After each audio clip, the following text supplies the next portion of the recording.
Olá, amigos da Novo Tempo, seja bem-vindo mais uma vez ao programa Bíblia Fácil, o seu programa semanal de estudo da Bíblia.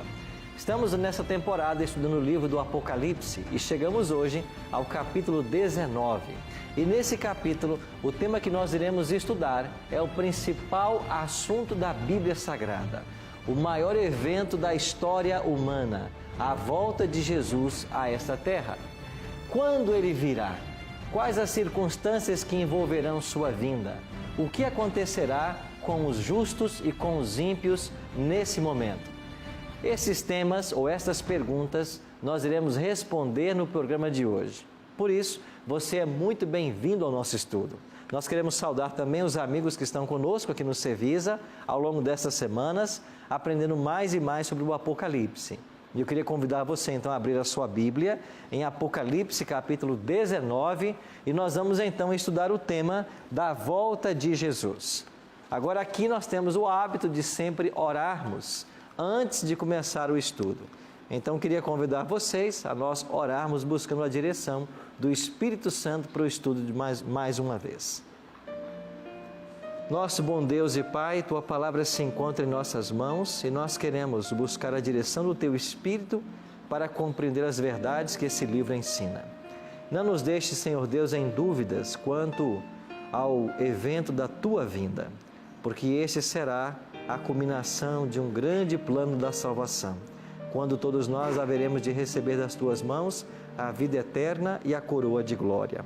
Por isso, bom Deus, nos abençoe mais uma vez. Te oramos em nome de Jesus. Amém. Apocalipse capítulo 19, ele tem uma cena a respeito da volta de Jesus. E a volta de Cristo a esse mundo vai assinalar o fim da história de pecado nessa terra. Agora, muitas pessoas têm pensamentos divergentes a respeito do fim da história humana. Muitos estão curiosos por saber como terminará a história humana. Alguns falam que esta história vai terminar num conflito termonuclear, em uma guerra de proporções mundiais que vai levar a humanidade à sua extinção. Agora existe também um outro conceito muito disseminado até no meio cristão, e esse conceito começou com a série de livros, que foi escrito e depois virou até filme, a série Deixados para Trás. E o conceito principal desta série é que haverá um arrebatamento secreto. As pessoas desaparecerão. Hoje nós vamos ver de que a doutrina do arrebatamento secreto, ela não se firma na Bíblia. Ao contrário, a volta de Cristo, visível, pessoal e literal, é que vai dar fim à história humana. E Jesus volta para dar a recompensa e ninguém antes é levado para o céu. Por isso, hoje no programa, nós vamos esclarecer mais detalhes a respeito da volta de Cristo e nós iremos ver que a doutrina do arrebatamento secreto, ela não se sustenta à luz da Bíblia. Vamos começar lendo então um texto de Apocalipse que vai falar a respeito da volta de Jesus. Olhe no capítulo 19, versos 6 e 7. Pastor Neto, você pode ler para a gente? 19 de Apocalipse, versos 6 e 7. Então ouvi uma como voz de numerosas multidão, como de muitas águas e como de fortes trovões, dizendo: Aleluia, pois reina o Senhor, nosso Deus, o Todo-Poderoso. Alegramo-nos, exaltamo-nos e demos-nos glória, porque são chegadas as bodas do Cordeiro, cuja esposa a si mesma já se ataviou. O Apocalipse está usando a linguagem aqui das bodas do Cordeiro. As bodas ou casamento do Cordeiro, o Cordeiro não é Cristo e ele vem buscar a sua noiva. A sua noiva não é a igreja, não são os justos, os sinceros filhos de Deus. Estes Cristo virá buscar. E a Bíblia retrata esta vinda como uma cerimônia de casamento. Jesus também contou uma parábola sobre as bodas, estão lembrados? E nessas bodas ele disse que o Filho do Homem era o noivo e ele vem para buscar a igreja. Então, a volta de Jesus é um tema recorrente no Novo Testamento e também no Apocalipse. Agora vamos olhar um outro texto aqui mesmo, agora dos versos 11 a 16. Cláudio, você pode ler para a gente, por favor? Apocalipse 19, versos 11 a 16. Vi o céu aberto e eis um cavalo branco. O seu cavaleiro se chama Fiel e Verdadeiro e julga e peleja com justiça. Os seus olhos são chama de fogo, na sua cabeça há muitos diademas. Tem um nome escrito que ninguém conhece, senão ele mesmo. Está vestido com um manto tinto de sangue, e o seu nome se chama o Verbo de Deus. E seguiam-nos os exércitos que há no céu, montando cavalos brancos, com vestiduras de linho finíssimo, branco e puro. Sai da sua boca uma espada afiada, para com ela ferir as nações, e ele mesmo as regerá com cetro de ferro. E pessoalmente pisa o largar do vinho do furor da ira do Deus Todo-Poderoso. Tem no seu manto e na sua coxa um nome inscrito: Rei dos Reis e Senhor dos Senhores. Não é aqui uma bela descrição da volta de Jesus? Não há dúvida de que esse que volta montado num cavalo branco é o próprio Cristo. Veja que a descrição que aqui é feita é a mesma que aparece lá no capítulo 1 de Apocalipse. Alguns elementos aqui são os mesmos. Olhos como chamas de fogo. Lá no capítulo 1 apareceu isso. Ele é o Verbo de Deus e sai da sua boca uma espada afiada. Não é esta uma linguagem que nós vimos no capítulo 1, quando Jesus se apresentou para João?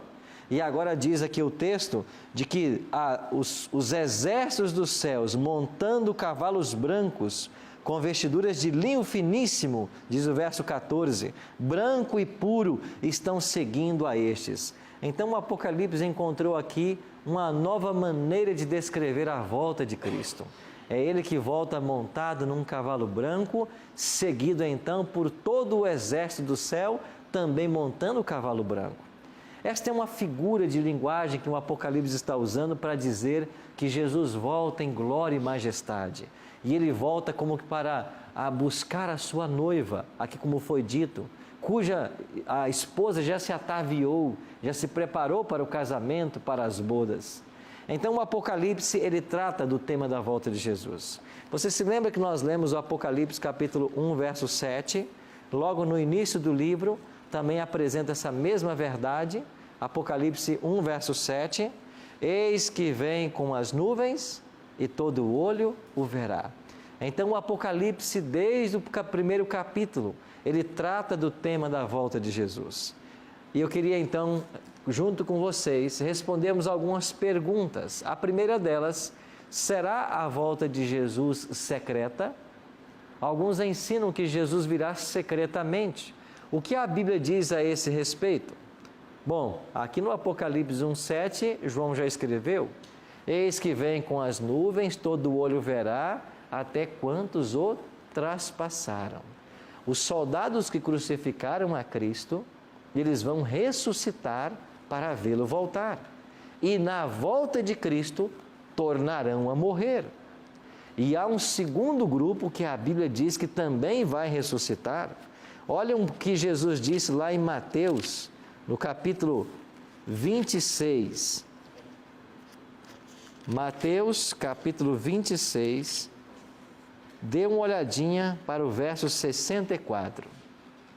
Olha o que disse Jesus. Respondeu-lhe Jesus: tu o disseste, entretanto eu vos declaro que, desde agora, vereis o Filho do Homem assentado à direita do Todo-Poderoso e vindo sobre as nuvens dos céus. O que Jesus está dizendo para aqueles que participavam do seu julgamento? Aqui Jesus está sendo julgado. E ele diz assim então para aqueles que o julgavam: eu vos digo uma verdade agora, vocês verão o céu aberto e o Filho do Homem vindo sentado à direita do Pai. Isso quer dizer que os soldados que participaram também do seu julgamento e as autoridades religiosas ou políticas que ali estavam, eles também ressuscitarão para ver Jesus voltar. Esses são os únicos 2 versos da Bíblia que falam sobre ímpios ressuscitando no momento em que Jesus volta. Os outros não ressuscitam aí, mas esses 2 versículos apresentam uma exceção. E de fato, esta exceção está obedecendo o que foi dito lá em Daniel capítulo 12, verso 2.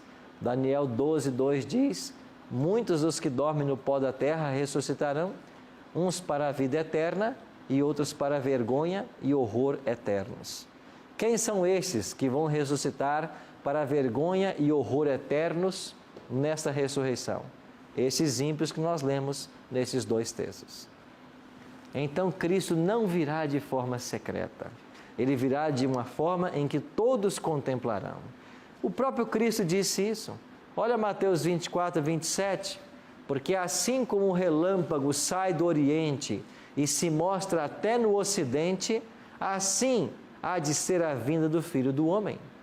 Há alguma coisa de secreto num relâmpago, quando ele corta os céus? Jesus falou, assim vai ser a volta do Filho do Homem. Ou seja, todos verão nos céus a sua vinda. Vamos então agora responder uma outra pergunta. Quem virá com Jesus em sua vinda? Nós já acabamos de ler em Mateus 26, 64, que quando Jesus vier, o Pai estará com ele. Não foi isso que nós lemos aí? Ele estará à direita do Pai, à destra do Pai, vindo sobre as nuvens dos céus. O Pai e o Filho virão juntos. E o Espírito?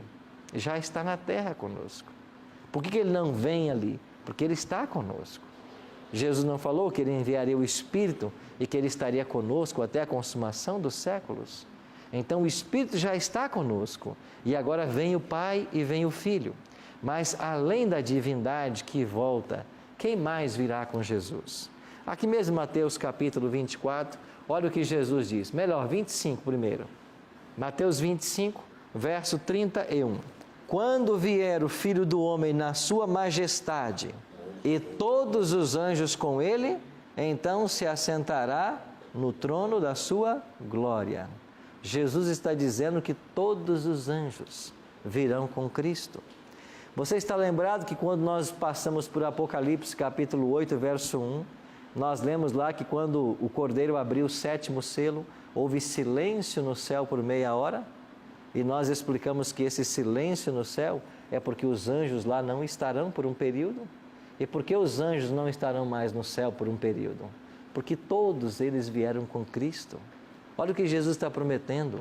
Ele virá, e o texto diz claramente, e com ele todos os anjos. Você já imaginou quantos anjos tem Deus? Nós já lemos aqui no Apocalipse que ao redor do trono existem os 24 anciãos, 4 seres viventes e depois miríades de anjos, milhares de milhões. Esse número incontável de anjos, eles virão com Cristo. Você já pensou que cortejo será? Os nossos olhos poderão contemplar? Agora uma pergunta, por que é que todos esses anjos, virão com Jesus? Porque todos virão. Qual será a missão deles na volta de Jesus? Cristo mesmo responde qual é essa missão aqui em Mateus. E olha o que disse Jesus no capítulo 24, verso 31. E ele enviará os seus anjos com grande clangor de trombeta, os quais reunirão os seus escolhidos dos 4 ventos, de uma a outra extremidade dos céus. Qual será a missão dos anjos? Reunir os escolhidos. Quem são os escolhidos? Aqueles que aceitaram a Cristo como Salvador.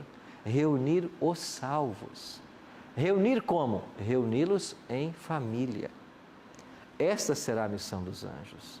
Quando eles vierem com Cristo, eles virão com a missão de ajuntar mais uma vez as famílias que foram separadas pela morte. Reunir os cônjuges, devolver a esposa ao esposo ou vice-versa, devolver os filhos aos pais. Ainda ontem eu conversava com o Senhor, ele falava do filho que ele tinha, um garoto na plena juventude, com 17 anos, de repente é atingido por um raio e morre. Uma morte tão incomum, né? Quer dizer, não é tão incomum assim, né? A gente ouve falar muito de mortes por raio, mas você imagina um pai perder um garoto de 17 anos por um raio? Quem sabe esse pai carrega até hoje uma pergunta para Deus: por que levou meu filho dessa maneira? Até acha que Deus foi quem levou, mas os anjos virão para devolver. Amigos, que extraordinário reencontrar as pessoas que nós amamos e que um dia já se foram. Todos nós temos pessoas assim. Eu perdi há alguns anos um irmão e mais recente meu pai. E olha, a saudade fica, né? Quando volto na casa de meus pais, lá está minha mãe, já com 81 anos de idade, mas não está mais aí o pai, né? Falta a presença física, falta o timbre de voz, faltam os conselhos. Os anjos virão com essa missão. Eles vão devolver as pessoas que nós amamos, que a morte levou. Por isso virão todos. E nós, como família, seremos levados para os céus. É por isso que a família é tão especial para Deus. E é por isso que, ao mesmo tempo, o diabo está atacando tanto a família. A família hoje é um objeto de ataque constante de Satanás.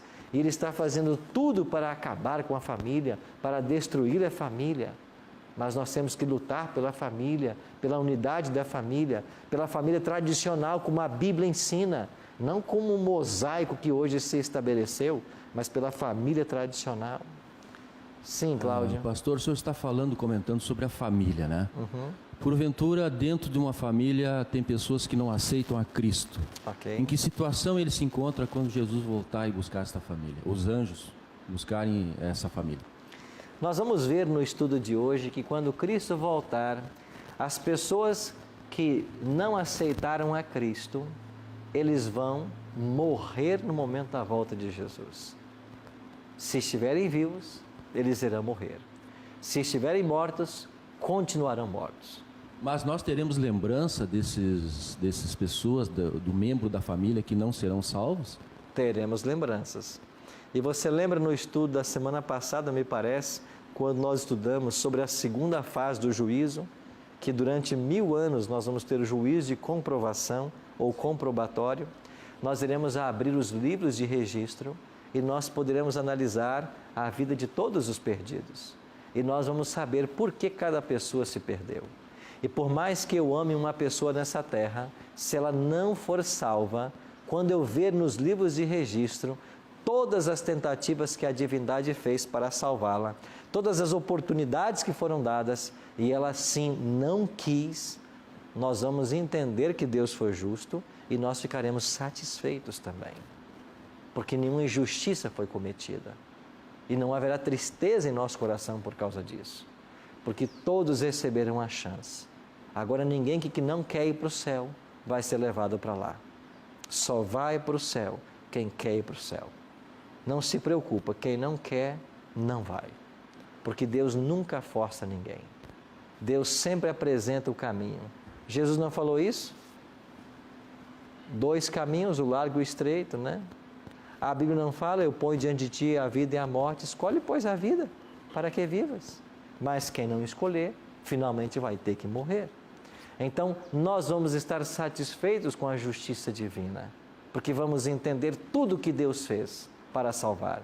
Mas Deus não vai levar ninguém contra a sua vontade para o céu. Veremos mais detalhes sobre isso ainda. Vamos responder agora uma outra pergunta. Quando Cristo voltar em glória e majestade, com Ele todos os anjos, o que é que vai acontecer com os justos que estão mortos? E quando falamos de justos, estamos falando daqueles que aceitaram a Cristo como Salvador e viveram uma vida de fidelidade aos ensinos da palavra. O que vai acontecer com eles? Vamos ler então agora 1 Tessalonicenses capítulo 4. Olha o que diz o apóstolo Paulo a respeito desse tema. 1 Tessalonicenses 4, 13. Paulo diz assim: não queremos, porém, irmãos, que sejais ignorantes com respeito aos que dormem. Paulo está falando de quem? Dos mortos. Lembra que Jesus falou, nosso amigo Lázaro dorme. A Bíblia, em vários locais, compara a morte a um sono. De fato, a morte é um sono, é um estado de inconsciência. É por isso que não existe essa história de que a pessoa morre e vai para o céu. Não existe essa história de que a pessoa morre e se reencarna, que morre e vai para o paraíso, ou para o purgatório, ou para o inferno. Não existe isso. A morte é um sono. Quem morreu está dormindo. Então, Paulo está dizendo assim: irmãos, eu não quero que vocês sejam ignorantes com respeito aos que dormem, aos que estão mortos. E ele continua: para não vos entristecerdes como os demais que não têm o quê? Esperança. Verso 14. Pois se cremos que Jesus morreu e ressuscitou, assim também Deus, mediante Jesus, trará em sua companhia os que dormem. Verso 15. Ora, ainda vos declaramos por palavra do Senhor isto: nós os vivos, os que ficarmos até a vinda do Senhor, de modo nenhum precederemos os que dormem. Nós não vamos na frente dos mortos, nós não vamos preceder ninguém. Aí chega o verso 16. Porquanto o Senhor mesmo, dada a sua palavra de ordem, ouvida a voz do arcanjo e ressoada a trombeta de Deus, descerá dos céus, e os mortos em Cristo ressuscitarão primeiro. Amigos, a doutrina da ressurreição, ela está aqui na Bíblia. E a doutrina da ressurreição combate frontalmente a crença popular na imortalidade da alma. Porque aqueles que creem na imortalidade da alma estão ensinando que a pessoa, quando morre, já vai para os céus. Alguns dizem: não chore o morto que aí está, porque a alma dele já está na glória com o Pai. Isso é um ensino diabólico. Isso é uma mentira. Nós somos a alma. Eu não tenho a alma, eu sou uma alma. E quando a pessoa morre, ela vai para um estado de inconsciência. A palavra de Deus diz: o corpo volta ao pó de onde veio e o espírito volta para Deus. Esse espírito que volta para Deus não é nada consciente, não é nada de alma, é simplesmente o fôlego que no início Deus soprou no homem. Este fôlego de vida volta para Deus, mas não é nada consciente. E a pessoa está inconsciente, dormindo, até que Jesus volte. E aqueles que estão salvos, quando Cristo voltar, Deus vai devolver o fôlego de vida. E eles vão agora ressuscitar, mas num corpo glorificado, num corpo totalmente transformado.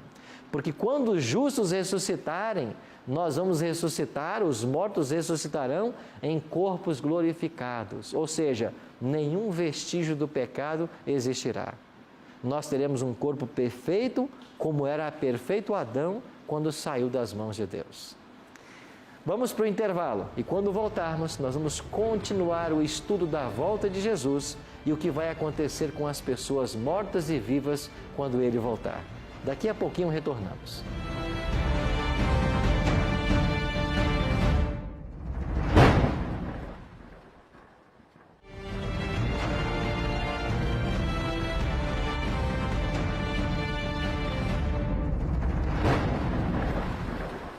Estamos de volta com o programa Bíblia Fácil, no segundo bloco do tema de hoje, a volta de Jesus, Apocalipse 19. Se você quiser conhecer mais sobre esses temas, nós preparamos uma linda revista para você com todos os 18 temas que vamos estudar aqui. Essa revista é um presente da Novo Tempo para você. Basta você nos ligar em horário comercial. O nosso telefone é 0 operadora 12 21 27 3121. Repetindo, 0 operadora 12 21 27 3121. Se você tem acesso à internet, você pode solicitá-la através do nosso blog, novotempo.com/Bíblia Fácil. Ali você vai ver essa arte, clica nela, vai preencher um formulário com os seus dados postais e nós vamos enviar para a sua casa. Já que vai estar na internet, aproveite e curte a página do programa no Facebook, facebook.com/Bíblia Fácil NT. E também nesse Facebook você pode enviar as suas perguntas, caso você tenha dúvidas. Nós temos uma equipe na Escola Bíblica que responderá também às suas dúvidas. O tema do Apocalipse que estamos apresentando aqui no Bíblia Fácil, ele também está sendo estudado em nossas igrejas adventistas aos domingos à noite. Então entre no site encontreumaigreja.com.br, descubra uma igreja adventista mais perto de você e faça-nos uma visita. Venha participar desse estudo da Palavra de Deus, você será muito bem-vindo. Quando terminamos o primeiro bloco, nós falamos que os anjos virão com Jesus e eles terão a missão de reunir todas as famílias. Essa será a missão. E a Janete tinha uma pergunta, né, Janete? Qual é a pergunta que ficou no ar? Sim, pastor, vai ter o julgamento, nós vamos comprovar que Deus é o justo juiz, ele julgou e vamos ficar certos que foi tudo bem. Mas na eternidade, a gente vai lembrar da nossa família, de quem não está conosco. Como é que vai ser lá a nossa vida, né? Lembrando dessas pessoas que a gente amava? Alguns poderão pensar assim, que nós teríamos uma eternidade triste, por sabermos que uma pessoa que era um parente, uma pessoa querida, amada, não se salvou e lá não está. E que isso deixaria uma tristeza em nosso coração. Nós não teremos esse tipo de tristeza ao reconhecermos a justiça divina em salvar aqueles que quiseram ser salvos e em respeitar o livre-arbítrio dos que não quiseram ser salvos. Porque ainda que a salvação é pela graça, nós não cremos e a Bíblia não ensina uma predestinação absoluta, onde quando Deus predestina você, quer você queira ou não, você vai ser salvo. Não existe isso. Deus respeita o homem, o seu livre-arbítrio. Só vai ser salvo quem quiser ser salvo. Agora, um detalhe que nós temos que entender é que mesmo os nossos laços familiares nessa terra, eles estão mesclados com o pecado. E quando chegarmos na eternidade, o pecado não mais existirá. Então essa mescla não mais vai haver. Por exemplo, eu não sei aqui quem é pai aqui. Você é pai, pastor Neto? Vocês também são pais? Renato também é pai? Não. Vocês têm quantos filhos? 3 filhos. Se vocês tiverem um prato de comida que possa alimentar apenas 3 pessoas, e vocês têm os 3 filhos e um desconhecido, vocês têm 4 para escolher, mas vocês só podem salvar 3. Quem vocês vão salvar? Claro que serão nossos filhos, né? E por que eles? Porque faz parte da vida da gente, né? É filho legítimo, né? Não que aquela pessoa que não está junto não tenha o seu devido valor, mas como tem que fazer uma divisão de um alimento, nós vamos sempre dar preferência para os nossos filhos, né? Isso é amor? Pelos filhos, sim. E pela pessoa que você não conhece? Bom, aí a gente fica com uma questão para se pensar, né? Exatamente. Eu faria a mesma coisa. Isso é amor? É, mas esse é o amor mesclado com o pecado. Hoje nós amamos, mas o amor ainda está mesclado com o pecado. Na eternidade nós vamos amar sem a mescla do pecado. Quando chegarmos nos céus, você vai amar a qualquer ser salvo, igual você ama a pessoa mais especial que você tem na vida. Porque lá não haverá o pecado. A distinção lá não haverá. Então nós não vamos ficar tristes, porque nós iremos amar a todos no céu de igual forma. E iremos amar com um amor que não mais está mesclado com o pecado. Então esse sentimento puro que nasce no coração de Deus e que nos é dado como um atributo, nós não experimentamos ele ainda na sua plenitude. É na eternidade que nós iremos conhecer. Renato? Esse sentimento puro, ele faz alusão a versículo 4 do capítulo 21, quando diz que não lhes enxugará dos olhos toda lágrima, e morte já não existirá, não haverá luto, nem pranto, nem dor, porque as primeiras coisas já passaram. Seria isso? Exatamente, essa é a promessa. Não vai haver dor alguma mais, porque o pecado terá sido resolvido. O pecado não mais existirá nesse mundo que nós iremos habitar. Então, nenhuma dor será sentida. Então, é isso que a palavra de Deus nos ensina. Agora, vamos responder então uma outra pergunta. Já vimos que na volta de Cristo, os justos que estão mortos, eles ressuscitarão, certo? O que vai acontecer com os justos vivos? Os mortos ressuscitarão na volta de Jesus. E os justos que estão vivos? As pessoas que aceitaram a Cristo. Paulo escreveu assim em 1 Coríntios 15, 52. Eis que vos digo um mistério. Nem todos dormiremos, mas transformados seremos todos. No momento, num abrir e fechar de olhos, ao ressoar da última trombeta. Olha aqui a trombeta mais uma vez. Paulo não falou lá que a trombeta soará e Jesus descerá dos céus? Paulo está dizendo agora a mesma coisa. Quando ressoar a última trombeta, a trombeta soará, os mortos ressuscitarão incorruptíveis. É aquilo que eu falei. Nós iremos ressuscitar com os corpos transformados, sem nenhum vestígio do pecado. E Paulo conclui, e nós, os vivos no caso, seremos transformados. Então, os vivos serão transformados. Eu acho que aqui também está o verso 53, não está, mas leia aí o verso 53 também, 1 Coríntios 15, 53. O que Paulo diz aí? Pode ler, pastor Neto. Porque é necessário que este corpo corruptível se revista da incorruptibilidade e o que o corpo mortal se revista da imortalidade. Olha aí, o corpo corruptível, que havia corrupção do pecado, vai ser incorruptível. O corpo que era mortal, agora vai ser revestido da imortalidade. A esse evento nós chamamos de glorificação. O que é glorificação na Bíblia? É quando todos os defeitos físicos desaparecerão e os salvos receberão um corpo de glória, um corpo como era o de Adão quando saiu das mãos de Cristo. Cláudia. O senhor tocou no assunto sobre as trombetas, né? Sobre o último toque da trombeta. Esse toque da última trombeta, ela será audível a todo ser humano? Sim. Jesus falou que quando ele viesse com todos os anjos, ele viria ao som das trombetas. O apóstolo Paulo diz, ouvida a voz do arcanjo e ressoada a trombeta de Deus. Nós não estudamos aqui o toque das 7 trombetas. A 7ª trombeta não dissemos que ela é a volta de Cristo? Então, Jesus voltará com alarido.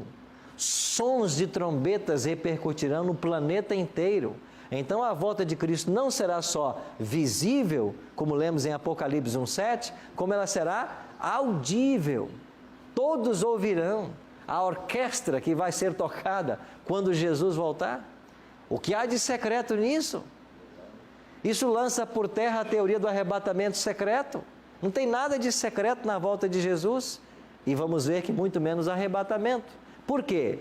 Porque se os salvos que estão mortos só ressuscitam na volta dele, e se os salvos que estão vivos só são transformados na volta dele, quem é que foi arrebatado? Ninguém foi arrebatado. Não existe arrebatamento secreto.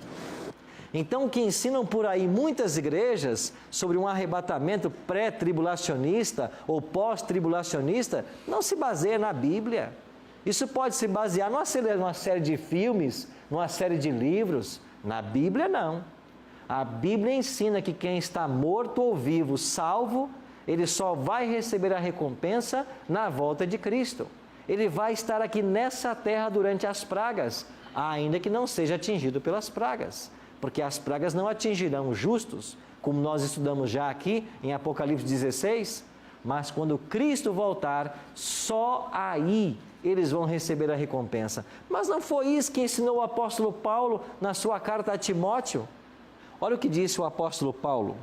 Quanto a mim, estou sendo já oferecido por libação. A palavra libação tem a ideia de oferta, de sacrifício, como morriam os animais lá no Antigo Testamento. E Paulo continua, e o tempo da minha partida é chegado.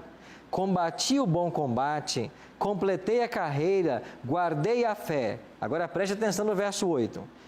Já agora a coroa da justiça me está guardada, a qual o Senhor, reto juiz, me dará quando? Naquele dia. Ele vai me dar naquele dia. E não somente a mim, mas a todos quantos amam a sua vinda. Paulo está dizendo, a recompensa só será dada na vinda dele, naquele dia. Então não há dúvidas de que ninguém recebe a recompensa antes. Isso lança por terra a doutrina de que algum crente vai ser arrebatado antes da hora. Janete. Pastor, esse arrebatamento, o caso desse arrebatamento secreto, que muitas pessoas acreditam, não é se baseando em Enoque, Moisés e Elias, que foram arrebatados e não se viu mais? Eles foram arrebatados, a Bíblia diz que eles foram arrebatados. Agora, Deus os levou, e a Bíblia diz que Deus os levou. Agora, onde a Bíblia diz que os crentes serão levados como eles foram levados? O que a Bíblia ensina é que nós seremos levados para os céus quando Cristo voltar. Não antes disso, as pessoas começarem a desaparecer aqui e ali. Não existe isso. Sim, Cláudio. Pastor, o senhor falou então que nós seremos arrebatados depois de todo esse... após a tribulação, né? Sim, a tribulação que a Bíblia descreve, ela ocorre durante as pragas, decreto de morte, como vimos em Apocalipse 13. Esta é a grande tribulação de Daniel 12, né? Certo. Mas nós temos algumas correntes que defendem a pré-tribulação, né? Por exemplo, até alguns versículos bíblicos, que até eu gostaria que o senhor me esclarecesse, que é 1 Tessalonicenses... Pode ler aí, se você tiver aí. 1 Tessalonicenses 10. Para guardar... 1:10? 1:10. 1:10. Para guardardes dos céus... Não, para guardardes dos céus o seu Filho, a quem ele ressuscitou dentre os mortos. Jesus nos livrará da ira vindoura. E tem um outro versículo também, em Tessalonicenses 5, que também fala 5:9. 1 Tessalonicenses? 1 Tessalonicenses 5:9, tá? Uhum. Porque Deus não nos destinou para a ira, mas para alcançar a salvação mediante nosso Senhor Jesus Cristo. E tem uma outra passagem em Apocalipse 10 também, Apocalipse 3:10. 3:10. Porque guardaste a palavra da minha perseverança, também eu te guardarei da hora da provação que há de vir sobre o mundo inteiro, para experimentar o que habitam sobre a terra. Ok? Esse é um dos fundamentos que o pré-tribulacionista defende muito, né? Que nós seremos arrebatados antes da tribulação, usando esses textos bíblicos aqui, né? Deus está dizendo que Ele vai nos livrar da sua ira, não foi isso? Certo? Como Deus vai nos livrar da ira? Nos arrebatando daqui da terra? Aí nós tínhamos que ter um texto dizendo isso, que Ele vai nos livrar da ira, nos arrebatando. Agora você se lembra quando nós lemos aqui Apocalipse capítulo 15, verso 1? O que disse Apocalipse 15, verso 1? Vi no céu outro sinal grande e admirável, 7 anjos tendo 7 últimos flagelos, pois com este se consuma o quê? A cólera e a ira não é a mesma coisa? A ira de Deus vai se consumar sobre os ímpios no derramamento das pragas. Agora, como é que Deus vai nos livrar da ira? Não nos arrebatando daqui, levando para o céu? Porque se houvesse um arrebatamento antes da tribulação, Jesus viria fazer o que aqui na terra? Buscar quem? Se já foram arrebatados. Certo. Então Jesus nos livrará da ira de Deus, da cólera de Deus, não nos tirando da terra, mas nos protegendo das pragas. Aí se cumprirá a promessa lá do salmista: 1000 cairão ao teu lado, 10.000 à tua direita, e tu não serás atingido. Somente com os teus olhos verás, mas o Senhor vai nos guardar e nos proteger. Nós seremos livrados da ira do Senhor, não sendo arrebatados, mas sendo protegidos no tempo da ira. E se você olhar para Apocalipse capítulo 7, nos versículos 13 e 14, você não tem aqui um diálogo de 2 anjos. Um dos anciãos, no verso 13, diz, tomou a palavra dizendo: estes que estão vestidos de vestiduras brancas, quem são e de onde vieram? Esses aqui são os vitoriosos, eles estão de branco, estão salvos. Aí o outro responde: esses aí são os que vieram da grande tribulação. Então, Deus vai nos livrar da ira de Deus, da cólera, como manifestado nas pragas, mas não vai nos livrar da grande tribulação. Porque Daniel disse lá que haverá um tempo de provação, qual nunca houve ou tribulação, desde que o mundo foi criado. E Jesus, em Mateus 24, também falou dessa tribulação. Então, nós temos que separar as provações do tempo do fim da ira manifestada de Deus nas 7 pragas. Nós seremos guardados das 7 pragas, mas nós haveremos de passar por um tempo de tribulação. E é isso que Apocalipse 7,14 está dizendo. Ok. Uma outra questão a respeito do arrebatamento. Esse arrebatamento será para a igreja, né? A igreja de Cristo, né? Nós podemos usar a expressão igreja de Cristo se nós estamos nos referindo a todos os fiéis filhos de Deus, independente da placa da igreja. Tá, e aí se encaixa também a nação de Israel ou será um evento separado? Qualquer israelita pode ser salvo se ele aceitar a Cristo como seu Salvador. Ok, Então, obrigado. o povo de Israel foi o povo de Deus como nação no Antigo Testamento. Agora, quando chegamos no Novo Testamento, Paulo vai dizer, né? Para Deus, tanto o judeu quanto o grego, todos eles são importantes aos olhos de Deus. Qualquer pessoa de qualquer nação pode ter direito à salvação. Mas eles também farão parte desse evento do arrebatamento? O arrebatamento, você fala quando Jesus voltar? Isso. Todo israelita que aceitou a Cristo como Salvador, está vivendo o seu cristianismo sincero, ele pode ser salvo. Ok. Não há obrigado. distinção alguma do Evangelho para qualquer pessoa. Qual é o critério? O critério é aceitar a Cristo como Salvador. Pastor Renato. Creio que dentro aí desse contexto, existem também os que dizem de uma segunda chance após a volta de Jesus. O senhor poderia explicar a respeito disso? Bom, eu não sei explicar, né? Porque não tem nenhum texto na Bíblia para justificar isso. Não dá para explicar o que não está na Bíblia. Quem ensina por aí que você vai ter uma chance após a volta de Cristo é um mensageiro de Satanás. Porque aí você não se prepara para a volta dele, você perde a vida eterna. E cadê a segunda chance que me prometeram? Vocês estão lembrados quando estudamos Apocalipse 17 e quando chegamos lá no versículo 10 em diante, que falou que a besta e os reis da terra se revoltaram contra a meretriz e odiaram a meretriz? Estão lembrados disso? Por que é que haverá esse ódio da meretriz? É porque a meretriz, a Babilônia, ensinou um monte de coisas que não estavam na Bíblia. E agora nós aprendemos o erro. Então eles se voltarão contra mais tarde demais, porque deram ouvido à voz do engano. A gente sabe que no momento do arrebatamento a igreja verdadeira será arrebatada, né?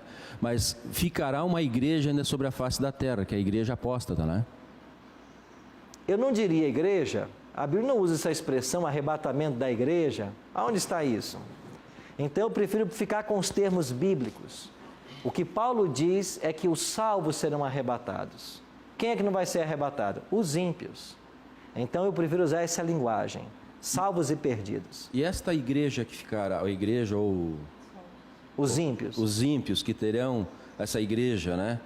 Para que finalidade será esta igreja? O que acontecerá com os ímpios que estiverem mortos quando Jesus voltar? Olha o que diz Apocalipse 20, verso 5. Os restantes dos mortos não reviveram até que se completassem os 1000 anos. Esta é a primeira ressurreição. Os salvos ressuscitam, os ímpios não. Esta é a primeira ressurreição, a dos salvos. E os ímpios, na volta de Cristo, eles continuarão mortos. Eles não verão Jesus voltar, com exceção dos dois grupos que eu falei para vocês, com base em Apocalipse 1:7 e Mateus 26:64. Esses ímpios sim ressuscitarão. E os outros? Não. Então uma pessoa que morre hoje e está perdida, ela não vai ver Jesus voltar. Quando Cristo voltar, ela continua morta. Só os justos ressuscitam. Agora, quando é ou o que vai acontecer com os justos que estão vivos? Que é a sua pergunta agora. E quem estiver vivo, mais perdido? Aí diz o apóstolo Paulo, segundo Tessalonicenses 2:8, então será de fato revelado o iníquo, a quem o Senhor Jesus matará com o sopro da sua boca e o destruirá pela manifestação da sua vinda. Todos os salvos são levados para os céus. Os ímpios mortos continuam mortos e os ímpios vivos morrem no momento da volta de Cristo. Respondi a sua pergunta, era isso? Quem não estiver salvo, está perdido, ele morre na volta de Jesus. Se ele já não morreu pelas pragas, porque muitos morrerão no decorrer das pragas, ele morre agora, quando Jesus voltar, pela manifestação da sua vinda. A glória da volta de Cristo matará todo ímpio que estiver vivo. E esse ímpio que morre na volta de Cristo, bem como os que já estavam mortos, eles vão ressuscitar quando? 1000 anos depois. Não foi isso que nós vemos em Apocalipse 20, verso 5? Então, quando terminar o milênio, os ímpios ressuscitarão apenas para serem destruídos. Essa é a terceira fase do juízo, que nós chamamos de juízo executivo, quando a sentença será aplicada. A destruição pelo fogo. A primeira geração morreu na água, no dilúvio. E Pedro diz assim: agora essa geração está reservada para o fogo. E este é o fogo eterno que a Bíblia fala. Então todo ser humano só tem 2 caminhos. Ou ele vai ser salvo e levado para o céu quando Jesus voltar, ou ele vai morrer e continuar morto se já estiver na volta de Cristo, e 1000 anos depois ser ressuscitado para ser destruído. E nós terminamos o estudo de hoje com uma pergunta: em que data Jesus voltará? Jesus disse assim: mas a respeito daquele dia e hora, ninguém sabe, nem os anjos do céu, nem o Filho, senão somente o Pai. Só o Pai sabe o dia em que Jesus voltar. E quando Ele voltar, quais serão as condições do mundo, ou quais serão as condições do mundo que Ele vai estabelecer?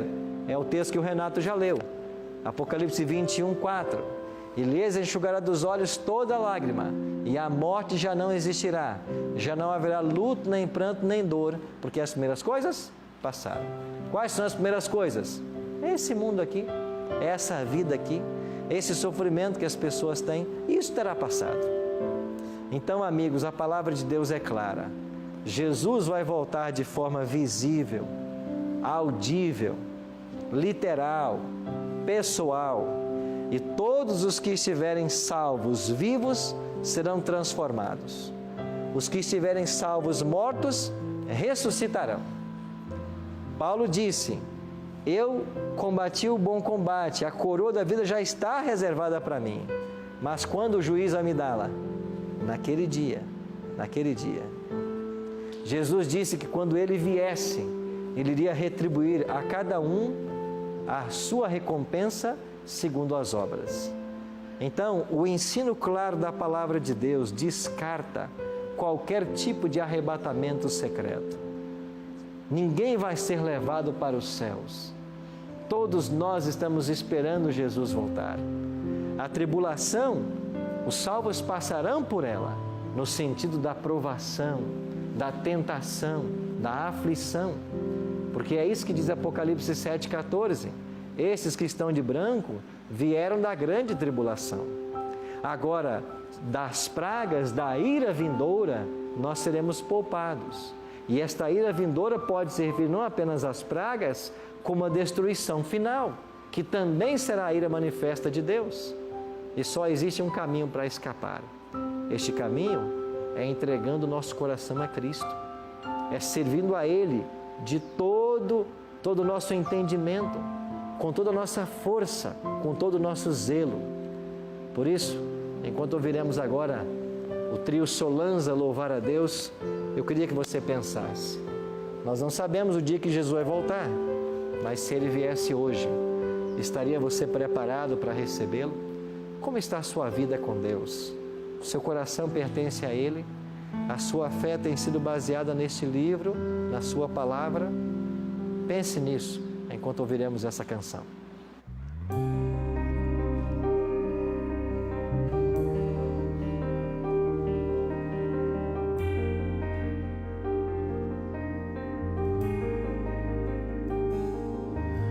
Já está chegando o tempo em que nós cristãos provados vamos ser,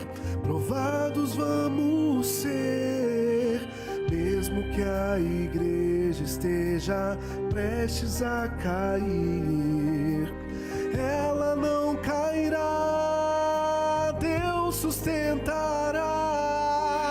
Servos fiéis irão se revelar quando a tempestade se aproximar e a sacudidura vai soprar, o vento que irá o trigo separar.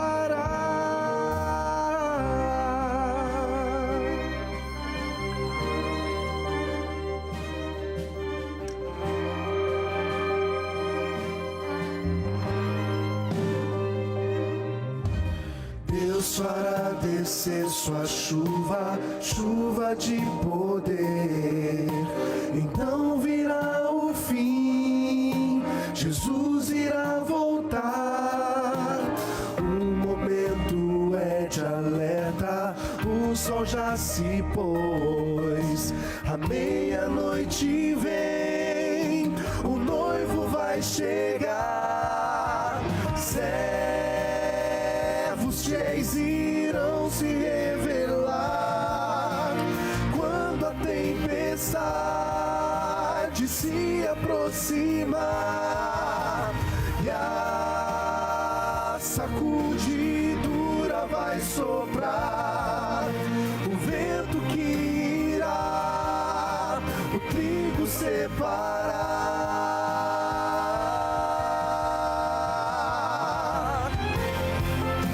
A última mensagem do Senhor virá com grande glória e poder, e o povo fiel de Deus irá provar da luz que vem do céu.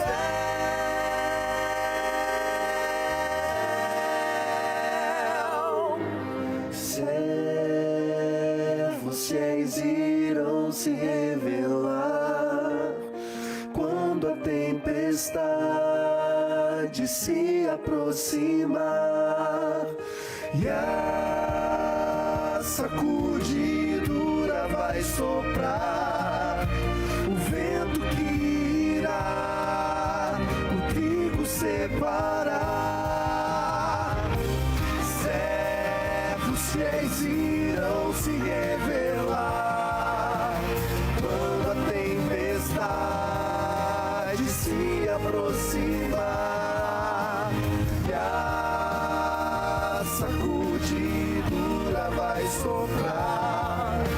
O vento que irá o trigo separar.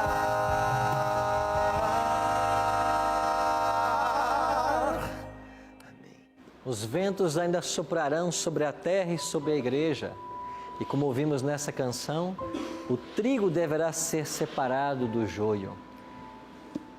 A Bíblia diz que essa será uma sacudidura, um transe. E o povo de Deus ele será sacudido, a igreja será sacudida. Perguntaram a Cristo se eles deveriam tirar o joio. E Jesus disse, não, deixai-o. Porque correriam o risco de, quando tirar o joio, também arrancar o trigo. E Jesus disse, deixai-os crescer até o dia da ceifa. E na colheita se ajuntará o trigo no celeiro e o joio para ser queimado. A colheita é a volta de Jesus. Ele volta para colher os frutos que Ele deu. Então haverá uma tribulação, haverá uma crise. E esta crise terá a finalidade de separar e identificar o trigo do joio. Quem é o joio? É aquele que sairá fora, o que vai abandonar a palavra. Quem é o trigo? Aquele que vai permanecer fiel. O trigo fica, o trigo permanece. Por isso, meus amigos, vamos nos preparar para esse momento. A cada dia nos apegando a Cristo e a Sua palavra. Esse é o único caminho. Quando esse tempo de prova chegar, só ficarão de pé aqueles que desenvolveram uma real experiência com Jesus. Se esse é o desejo do seu coração, eu queria convidá-la para nós orarmos agora. Pai, o grande dia da volta de Jesus se aproxima e nós queremos estar prontos para esse dia. Não apenas nós, mas ajudar as pessoas que nós amamos. Nossas esposas, nossos esposos, nossos filhos, nossos pais, nossos irmãos, nossos amigos. Nós queremos contar para o mundo que Jesus está voltando. Nós queremos adverti-los de que há um preparo que deverá ser feito. Por isso, Pai, nos ajuda nessa tarefa de não só estarmos nos preparando, mas como ajudar outros nesse preparo. E que naquele glorioso dia, quando o Senhor voltar nas nuvens dos céus, dá que estejamos todos prontos para Te receber. Esta é a nossa oração, em nome e por amor de Jesus. Amém. Obrigado, amigo, pela sua companhia. Na semana que vem, nós vamos nos reunir para estudarmos Apocalipse capítulo 20 e vamos aprender a respeito da doutrina do milênio e vamos rever muitos fatos que vimos hoje. Eu espero você na próxima semana.